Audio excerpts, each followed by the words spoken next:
So, of course, many animals live in groups with others of their species. And there are benefits to living together in groups. It can help animals survive. But there are also certain disadvantages. So today we're going to talk about 2 disadvantages of living in groups for animals.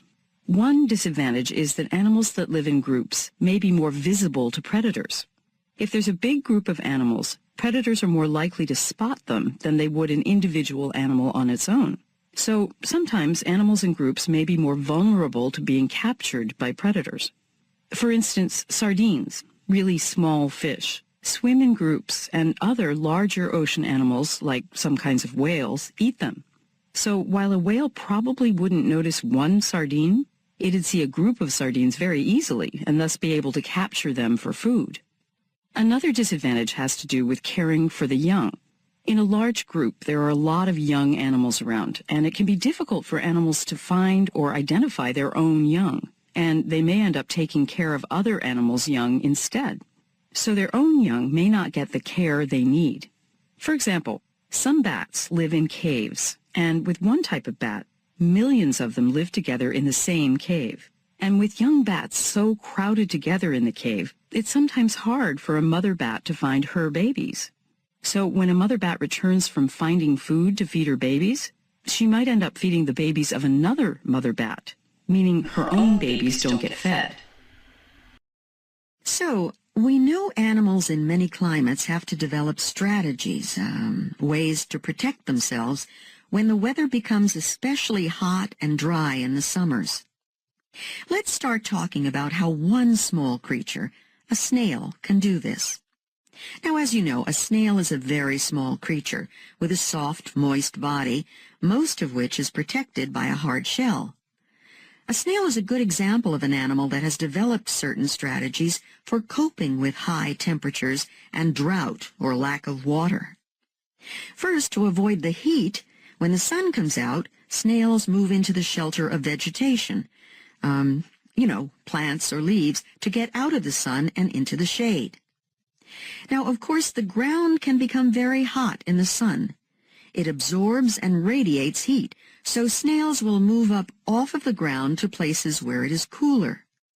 They may attach themselves to a wall or a tree where it is cooler than on the ground.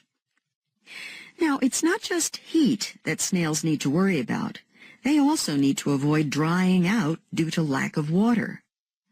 So, during a really warm, dry day or during the summer months, snails secrete a sticky, slimy substance made up of calcium, and it covers the opening of their shell, covers and closes it up.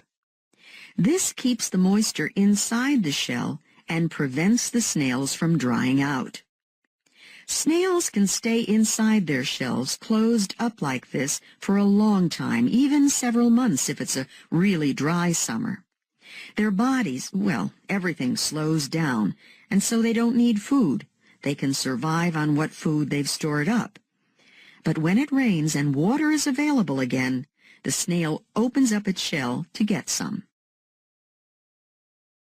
Now, plants, like animals, and like us for that matter, need nutrients, substances that provide nourishment, to survive, thrive, and grow.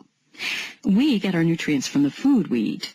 Plants, though, most plants anyway, absorb their nutrients from the soil, right?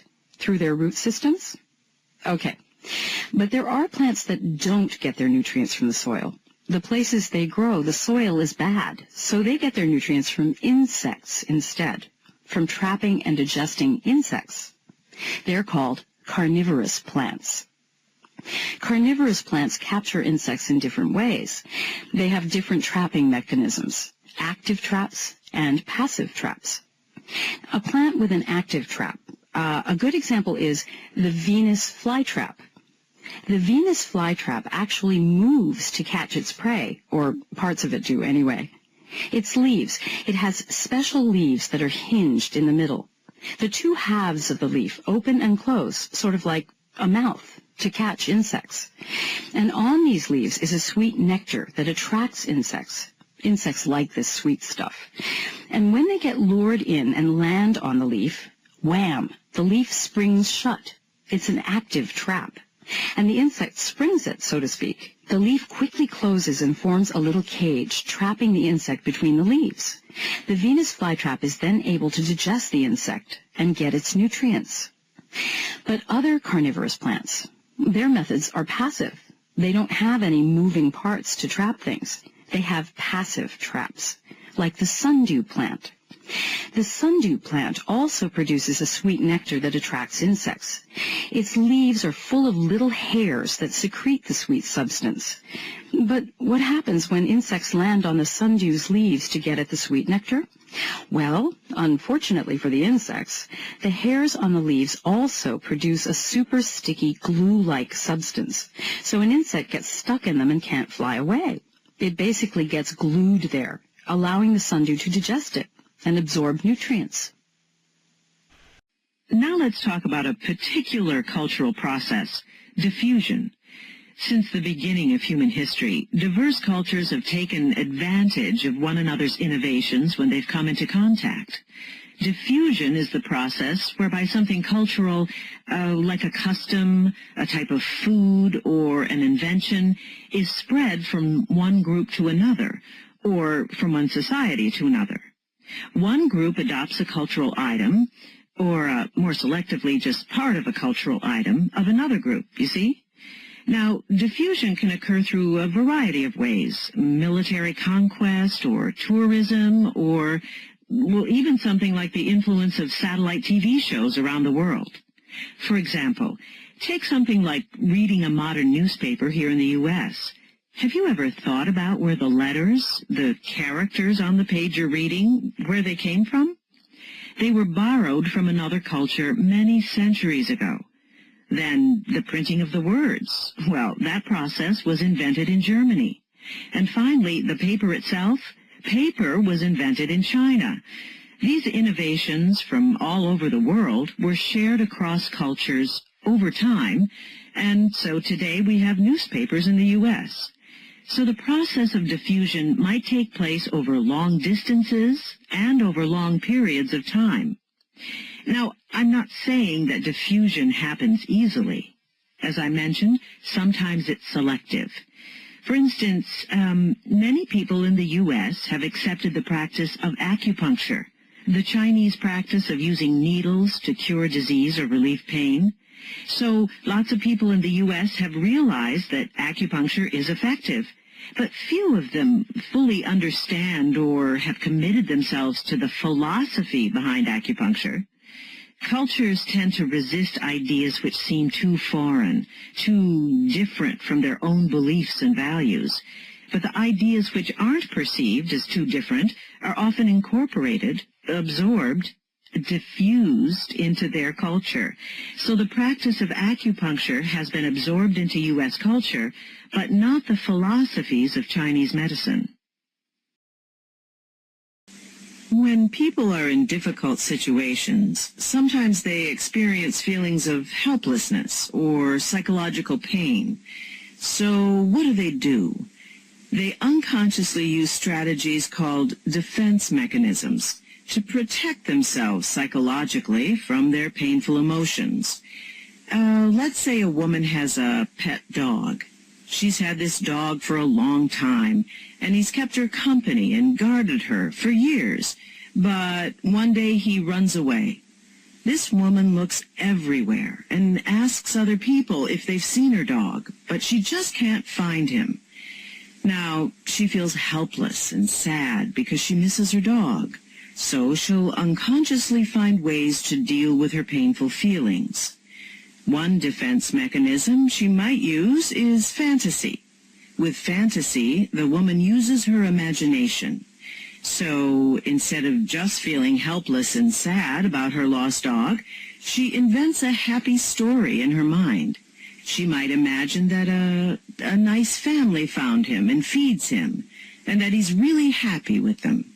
She'll picture the dog playing, running around, having fun. Because of this fantasy, she doesn't have to feel sad about her dog running away. It's a fantasy. It's not real, but it keeps her pain away.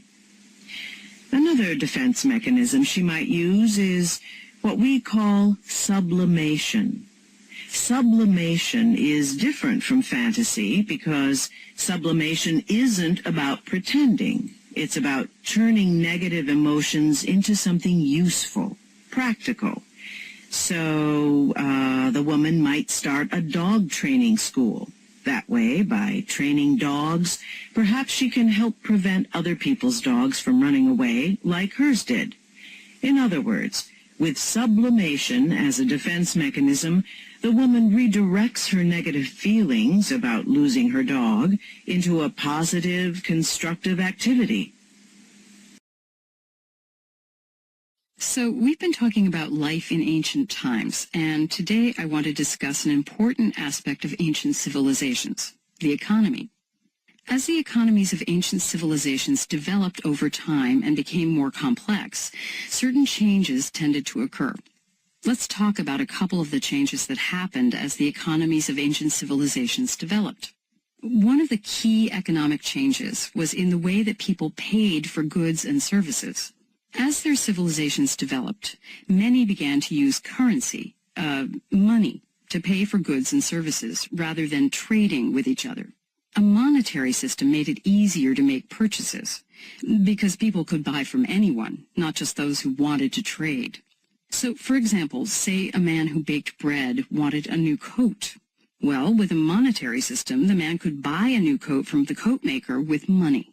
This was better than trading, because the coat maker might not want to trade a coat for the bread maker's bread. Now, another economic change was that ancient civilizations began to acquire items from far away. In the past, people would only trade locally, but as their civilizations developed, they began trading with other people in distant places, so they were able to acquire goods they wouldn't have otherwise. For example, the ancient Romans never had silk fabric until they started trading with the Chinese, who lived a great distance from them. Once the Romans started traveling far away to China, they could acquire silk, which was highly prized by the Romans because you just couldn't get it anywhere nearby.